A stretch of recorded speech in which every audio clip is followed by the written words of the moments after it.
안녕하세요, 찰리입니다. 오늘은 프론티어 에듀 Q&A 세션 세 번째인 것 같은데 두 번째인가요? 세 번째인가? 세 번째, 세 번째 시간입니다. 뭐 그닥 관심이 없는 것 같기도 하고 도움이 되는 것 같기도 하고 어떤지 모르겠어요, 이 Q&A 세션이. 근데 그래도 계속 제가 아카이빙 하면서 이런 내용을 음성으로 남겨서 좀 많은 분들한테 도움이 됐으면 좋겠다라는 생각이 들고요. 오늘 질문은 두 개밖에 없는데 내용이 좀 길어서 두 개만 했거든요. 그래서 한번 같이 보시죠. 첫 번째 질문은 RA로 판매할 때 계정 정지가 되지 않게 하는 방법이 없나 라는 질문인데, 이거는 한 서너 분이 질문해 주셔서 한꺼번에 묶어가지고 답변을 드리려고 했습니다. 그래서 아마존에서 판매할 때 가품 신고나 계정 정지가 되는 사유가 여러 가지가 있죠. 뭐 정책 위반이라든지 이런 것 때문에 계정 정지가 자주 되는데요. 그 사유는 진짜 너무 많아서 저도 다 알지는 못하지만 제일 많이 발생하는 게 이제 가품 신고예요.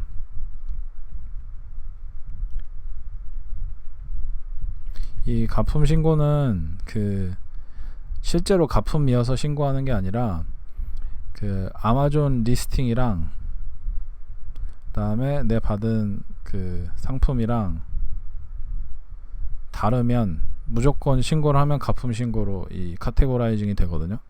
그리고 대부분의 경우 고객이 좀 오해해서 그런 경우가 많아요. 근데 셀러 입장에서 어쨌든 계정이 정지되는 것 때문에 오해든 뭐든 간에 좀 이제 귀찮죠. 그리고 판매와 관련된 모든 걸 이제 멈춰야 되기 때문에 조금 이제 힘든 상황이 됩니다. 문제를 해결하려면 제가 뭐 거의 수십 번 얘기했지만 영수증이 아니라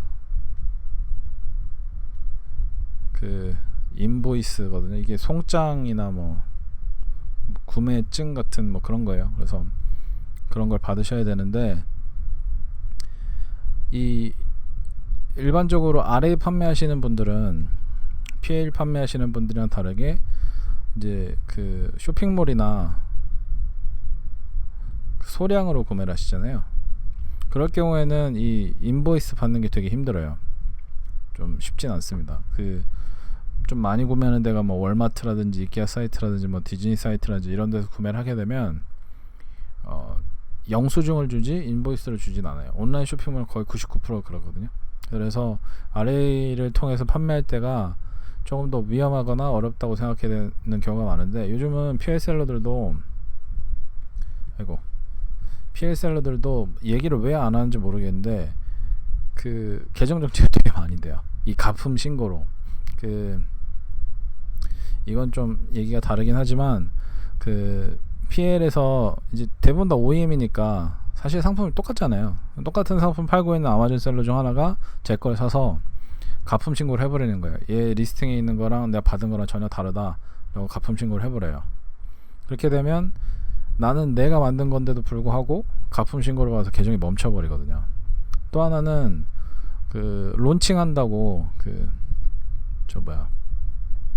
쿠폰 배포를 한다든지 아니면 할인 판매하는 곳에 리스팅을 한다든지 하게 돼서 뭐 많게는 뭐 95%, 99%까지 할인된 가격에 판매하시는 분들 계시잖아요. 지금은 그렇게 좋은 생각은 아닌데, 아무튼 론칭을 위해서는 그렇게 아직도 하시는 분들이 꽤 계세요. 그렇게 되면 쿠폰으로 구매한 애가 여기에다가 리스팅을 한 다음에 자기 걸 다시 사요. 혹은 뭐 자기 친구한테 사라고 한다든지 그렇게 해서 가품 신고를 하는 경우도 꽤 있어요. 그래서 모든 것은 PL은 내 상품인데도 내가 가품 신고 받아서 해결하려고 해야 되는 상황이 될 수도 있고, 그 다음에 RA 같은 경우는 어쨌든 남의 거긴 한데 이런 오해를 통해서 가품 신고 되는 경우가 거의 99% 이상이거든요. 그래서 저는 그렇게까지 걱정 안 하셔도 된다고 생각하는데, 굉장히 자주 이제 들려요. 이거 가품 신고 때문에 뭐 위험하지 않느냐 뭐 그런 식으로 질문이 물론 위험하죠. 근데 그거는 아마존이라고 하는 남의 플랫폼에서 팔 때는 이제 PL도 이렇게 가품 신고가 된다니까요. 그래서 좀 그런 상황이고요. 그리고 이제 100% 없애는 방법은 저도 잘 모릅니다. 저는 있는지조차 모르겠어요, 사실. 제 개인적인 견해로는 남의 플랫폼에서 판매를 하면서 가품 신고에 걸리지 않을 수 있는 100% 걸리지 않을 수 있는 방법은 존재하지 않는다고 생각하는데, 어떤 분이 뭐 강의에서 하실 수도 있겠죠. 근데 이제 위험을 줄이는 방법이라고 하면은 전 이제 몇 가지 아는데, 그 첫 번째가 리스팅 사진이랑 내가 구매한 거랑 같은지 확인하는 거예요. 실제 모습이 같은지. 이 부분은 의외로 많은 분들이 안 하시는데, 그냥 단순하게 아마존 리스팅을 보고 그다음에 내가 구매한 쇼핑몰에 가서 그 상품 리스팅 사진을 보면 조금이라도 틀린 부분이 나오면 그냥 구매를 안 하시면 돼요. 괜히 이거 이름도 똑같고 UPC 똑같은데 맞겠지 하고 산 다음에 가품 신고 받으면 그건 본인 책임이라고 저는 생각을 하거든요. 이런 외형이 달라서 발생하는 문제가 거의 99%이기 때문에 이게 제일 중요합니다. 첫 번째로. 물론 이제 제조사에서 이 세컨드 이터레이션 나오면서 약간 업그레이드를 하거나 뭐 패키지를 다르게 한다거나 이런 식으로 해가지고 재수없게 걸리는 경우도, 그건 그렇게 많지는 않아요. 제조사가 패키징 바꾸는 게 뭐 몇 년 만에 한 번씩이지 매년 바꾸지는 않잖아요. 그러다 보니까 거의 대부분은 본인이 리스팅 하려고 하는 그 아신 코드에 있는 상품 사진과 본인이 구매하는 곳의 상품 리스팅 사진을 비교해서 이름이 똑같고 다 똑같은데 사진이 다른 거를 괜찮겠지 하고 구매하는 그 경우가 거의 대부분이에요. 그러니까 사진을 보시고 뭔가 다르다, 조금이라도 다르다, 색깔이 좀 다르다, 그래도 웬만하면 진행 안 하시는 게 좋습니다. 그게 첫 번째예요. 두 번째는 그 용량, 그죠? 그리고 무게, 그리고 용량, 무게, 개수, 이 세 가지입니다. 우리나라는 온스나 파운드 안 쓰잖아요. 우리는 키로, 그램, 뭐 센치 이런 거 쓰는데, 얘네들은 파운드랑 온스, 뭐 플루이드 온스 막 이런 거 쓰기 때문에 잘 와닿지가 않아요. 그래서 헷갈려서 이렇게 내시는 분들인데, 그거보다도 개수를 틀려서 그런 경우가 되게 많아요. 그 리스팅에 보면 뭐 CT, 이게 카튼일 때도 있고 카운트일 때도 있어요. 그 다음에 카운트, 그 다음에 팩, 세트, 뭐 이런 식으로 여러 가지 이제 이름들이 있죠. 그래서 이런 게 있는데도 불구하고 그냥 사진에 하나만 나오니까 오케이 하나, 그리고 하나만 이렇게 넣으시는 경우가 있는데, 이런 게 있으면 뭐 6 카운트, 뭐 6 CT, 그다음에 뭐 팩 오브 6, 셋 오브 6 막 이러면 사실 그 사진에 하나인데 그게 6개 있다는 뜻이잖아요. 근데 그걸 그냥 무시해버리고 사실 6개가 들어가야 되는데 하나만 들어가 있다. 그러면 그게 가품 신고가 되는 거예요. 상품 차이도 되게 많아요. 이거는 이거 1달러에 파는데 아마존에서는 20달러에 파네? 오케이. 그리고 이렇게 사는데 잘 보면 6개를 사야 되는 그런 게 있는 거죠. 그래서 이게 시스템적으로 되게 온라인상에 되게 많은 아마존에서 팔 수 있는 그 마진이 좋은 상품 찾는 툴들이 나와 있는데, 그것들도 100% 이런 개수 차이를 확인하지 못하는 경우가 거의 대부분이거든요. 그래서 저도 여러 가지 툴을 사용하지만 매일 돌릴 때마다 이제 이런 것들이 나오거든요. 그러니까 이런 건 수동으로 항상 확인을 해주셔야 되는 부분이에요. 세 번째는 이제 인보이스 조달인데요. 아까 전에도 이 RA 같은 경우는 소량이고 쇼핑몰에서 이런 걸 제공 안 한다라고 말씀을 드렸는데, 대량 구매를 할 경우는 쇼핑몰이어도 인보이스를 제공하는 경우가 있어요. 이거는 바로 거기서 구매를 하시는 게 아니라 거기 컨택터스 폼을 통해서 이제 물어봐야 되는 상황이긴 한데, 보통 한 15개에서 20개 이상이면은 인보이스로 찍어달라고 찍어주는 경우가 있거든요. 그러니까 그 RA 구매하시는 분들 중에서 대부분 이제 많이 그러니까 요즘 짜증이 나는 경우가 뭐냐면, 프레핑 센터로 이제 보내서 여기서 프레핑을 해서 아마존 FBA로 보내는데, 이 주소를 보고 이 주소가 아마존 창고는 아니지만 아마존 창고로 자주 보내는 놈들이 쓰는 주소다라고 생각을 해버리면 구매를 취소하는 경우가 많아요. 근데 이거를 컨택터스를 통해서 나 10개 너네한테 구매할 건데 혹시 홀세일 가격으로 줄 수 없니? 라고 물어보고, 홀세일 가격은 안 된다 라고 하면, 그러면 내가 10개 그래도 살 테니까 인보이스를 주면 안 되니? 라고 하면 인보이스는 주는 경우가 있어요. 다 그렇진 않아요. 근데 그런 경우가 있거든요. 그래서 그런 식으로 인보이스를 준비하는 거는 하나의 방법이 될 수 있지 않을까 라는 생각이 됩니다. 그래서 이 세 가지가 그나마 이 가품 신고를 통해서 계정 정지를 막을 수 있는 가장 좋은 쉬운 방법이고요. 3번 같은 경우는 RA 셀러한테만 해당하지만 1, 2번은 PL 셀러한테도 해당하는 내용이니까 꼭 한번 기억을 해주시면 좋을 것 같아요. 두 번째는 이제 미국에서만 조달하고 판매를 해도 한국에서 부가세 신고를 해야 되나 라는 부분이랑 세일즈 텍스는 어떻게 해야 되나 이게 사실 두 개 큰 질문인데 그냥 하나로 해주셨더라고요. 그래서 저도 그냥 하나로 질문을 생각을 해서 말씀을 드리려고 합니다. 가장 먼저 저는 회계사가 아니에요. 세무사도 아닙니다. 이런 전문적인 조언을 절대로 해드릴 수 없어요.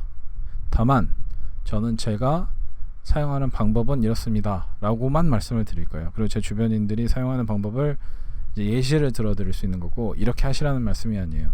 전 전문적인 조언을 해드릴 수 없는 사람입니다. 그래서 많이 물어보시면 계속 이런 식으로 제가 말씀을 드리는데, 이게 뭐 제 좀 너무 까다롭게 구는 거 아니야 이런 식으로 생각하실 수도 있지만, 우리나라 법이 그래요. 전문가가 아니면 전문적인 조언을 해드릴 수가 없어요. 그래서 전문가더라도 이런 계약관계 하에서 드리는 전문 조언이 아니면은 이제 안 좋거든요. 그 괜히 또 이제 법적 문제가 생기고 막 그렇기 때문에, 아무튼 이런 그 디스클레이머를 꼭 해야 되기 때문에 저도 하는 거니까 뭐 너무 안 좋게 생각 안 하셨으면 좋겠습니다. 먼저 이제 부가세 부분인데, 부가세는 국내에서 유통되는 거에 대해서, 국내 유통에 대해서 부과하는 것들이죠. 그래서 10%가 부과되잖아요. 하지만 미국에서 조달해서 미국에서 판매를 한다라고 하면 국내 부가세는 당연히 없겠죠. 저는 그 미국에서 조달해서 미국에서 판매하는데도 불구하고 국내에서 부가세, 그 해당 부분에 대해서는 부가세가 발생하지 않습니다. 당연한 얘기겠죠. 근데 이제 혹시라도 국내에서 조달해서 미국으로 판매하시는 분들 같은 경우는, 이제 제 과거 지인들 얘기를 들어보면 그 구매할 때는 이제 부가세를 지불하시고, 해외로 판매할 때 해외 판매하는 증빙을 제시를 하면 그 부가세 부분을 환급받을 수 있는 걸로 알고 있거든요. 근데 이거는 이제 담당 회계사분이나 기장하시는 분들한테 물어보시면 어떤 식으로 해라 이렇게 말씀을 해주실 거예요. 아니면 혹시라도 막 이렇게 총판 같은 데서 구매를 하시는 분들이 계신다라고 하면, 처음에 구매할 때부터 영세율 적용받는 거니까 그냥 그렇게 달라라고 얘기하면 그렇게 해줄 수도 있어요. 근데 어떤 게 더 간단한지 보시고 이제 진행하시는 게 좋을 것 같고, 세일즈 텍스의 경우는 좀 복잡해요. 세일즈 텍스는 특히나 이제 우리는 이게 한국에 있는데 미국에 파는데, 미국 중에서도 이게 주별로 받는 게 세일즈 텍스거든요. 미국 하나의 연방 국가에다 내는 게 세일즈 텍스가 아니라 미국 주별로 다 다르게 받는 거라서 조금 달라요. 근데 이제 이것도 뭐 다른 거랑 다 마찬가지겠지만 좀 보수적으로 보는 분들이 계시고 덜 보수적으로 보는 분들이 계시거든요. 그래서 한국에서 거주하는 사람이 미국에 있는 FBA 창고를 통해서 사업을 영위하는 사람은 미국 현지와의 연관성, 보통 이제 넥서스라고 불러요. 미국 세법상에서는 넥서스가 부족하기 때문에 세일즈 텍스가 발생하지 않는다라고 하는 의견이 있습니다. 반대로 그 어쨌든 해당 주에서 뭐 예를 들어서 이제 뭐 프레핑 업체를 쓴다든지 라고 하면은, 그리고 그 FBA 창고를 사용하는 사람들도 뭔가 좀 미국 내에서 사업을 영위하는 거기 때문에 당연히 세일즈 텍스를 지불해야 된다라고 생각하는, 이 두 가지 다 있어요. 근데 저는 뭐 개인적으로 이제 보수적으로 생각하는 게 맞다고 생각해서 제 개인적인 세무는 그렇게 진행을 하고 있거든요. 다만 이제 그 온라인 판매 관련해서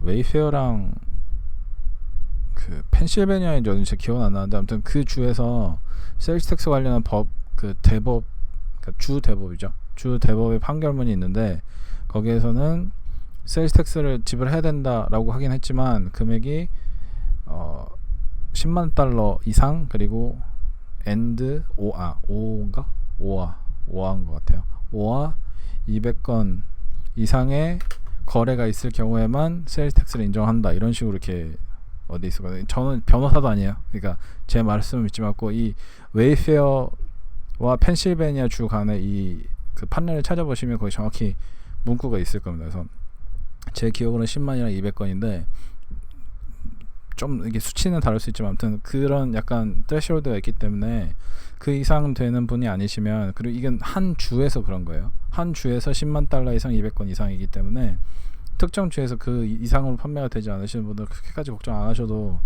되지 않을까라는 제 생각이거든요. 근데 저는 그렇게 진행을 하고 있는데, 다른 분들은 어떤 식으로 진행하시더라도 꼭 미국 세법 전문가랑 상담을 하신 다음에 그분들의 이 의견을 받아서 진행하시는 게 맞지 않을까 라는 생각이 듭니다.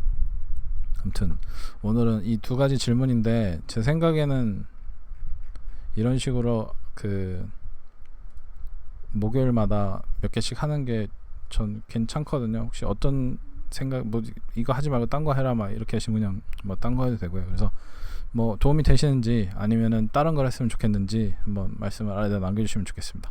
감사합니다.